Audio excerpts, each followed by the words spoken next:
Will the judge of all the earth not do justice? Demands Abraham, our moral ancestor, in this week's Torah. Hashofet kol haaretz lo yaseh mishpat. Will the judge of all the earth not do justice? It is one of the most profound human questions. That is, put another way, is there justice in the world? And does the long arc of history really bend toward that justice? Can we hope and demand moral accounting from the world? Will you sweep away the innocent along with the guilty, demands Abraham of the divine, of the universe, of the cosmos. In other words, why do bad things happen to good people? And perhaps more intensely, how do we understand sharp disagreement amongst us? Sodom and Gomorrah was clearly a divided city. If it had not been wiped out, what was the path to reconciliation for its citizens? I suspect many of us come to this Shabbat more battered and bruised than even normal in these times. Again, Jews and the Jewish community and anti-Semitism were the center of national British debate. Absolutely exhausting and distressing for all of us, no matter our take on the bigger picture.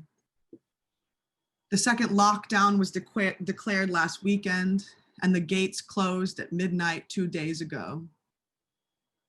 And if, like me, you've been glued to the US elections, there have been some very dark moments indeed.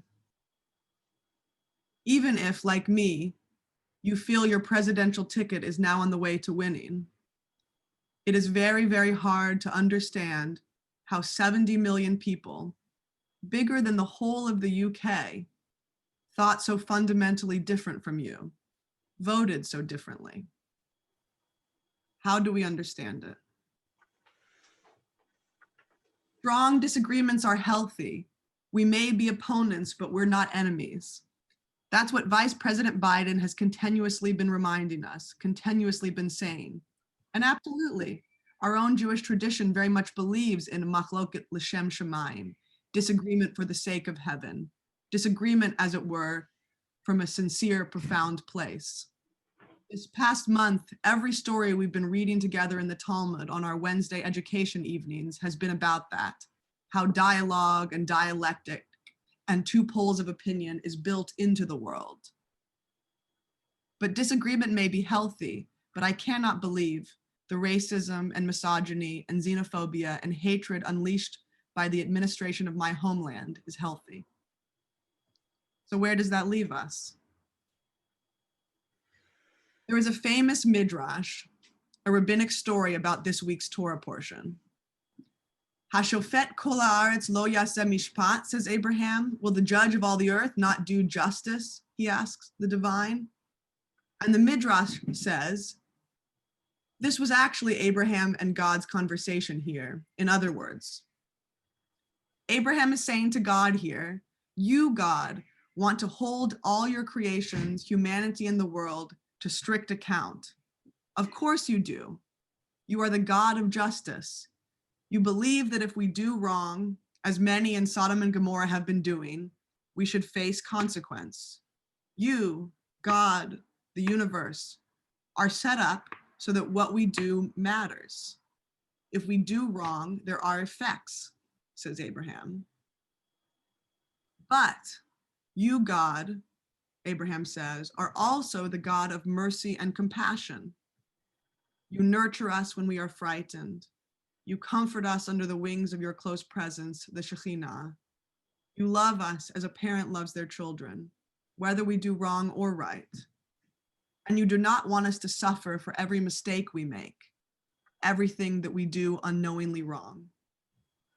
That part of you, says Abraham, that compassionate part, would let even the worst of us off the hook, would understand us in our frailty, says Abraham.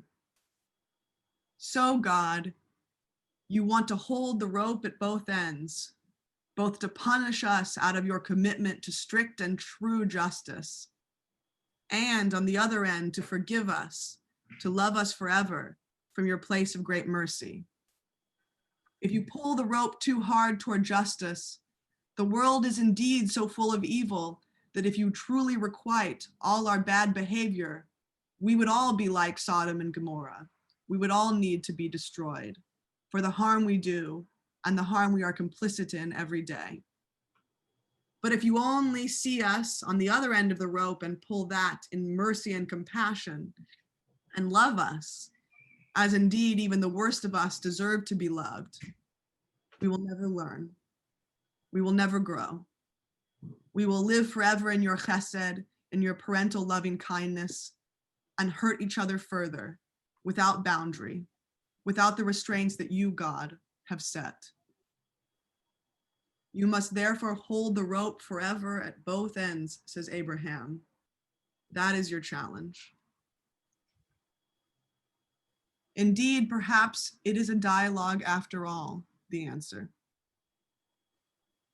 But not one between two opposing human opinions on the way forward,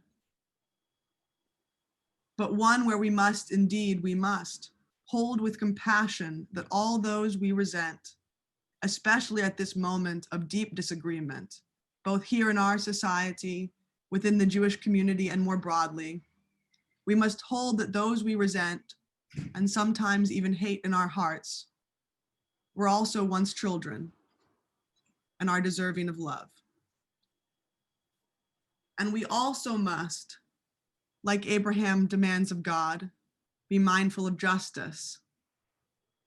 And when we destroy our world, our climate, as we have been reminded today that we are doing, and when we destroy each other, each of us in that image of God, that child, we also must demand justice be done for that wrong, and we must rectify it. So we too hold the rope at both ends. As the British poet Maggie Smith writes, life is short, though I keep this from my children. Life is short, and I've shortened mine in 1,000 delicious, ill-advised ways. 1,000 deliciously ill-advised ways I'll keep from my children. The world is at least 50% terrible, and that's a conservative estimate, though I keep this from my children. For every bird, there is a stone thrown at a bird. For every loved child, a child broken, bagged, sunk in a lake. Life is short, and the world is at least half terrible, and for every kind stranger, there is one who would break you, though I keep this from my children. I am trying to sell them the world. Any decent realtor walking you through a real shithole chirps on about good bones. This place could be beautiful, right? You could make this place beautiful. Hashofet kol haaretz lo yaseh mishpat, says Abraham. Will we, those who hold the judge of all the earth to account, not also hold the rope at both ends, seen with both the eyes of strict justice and the eyes of boundless compassion to both ourselves and others? This place could be beautiful, right? You could make this place beautiful. Shabbat shalom. Shabbat shalom.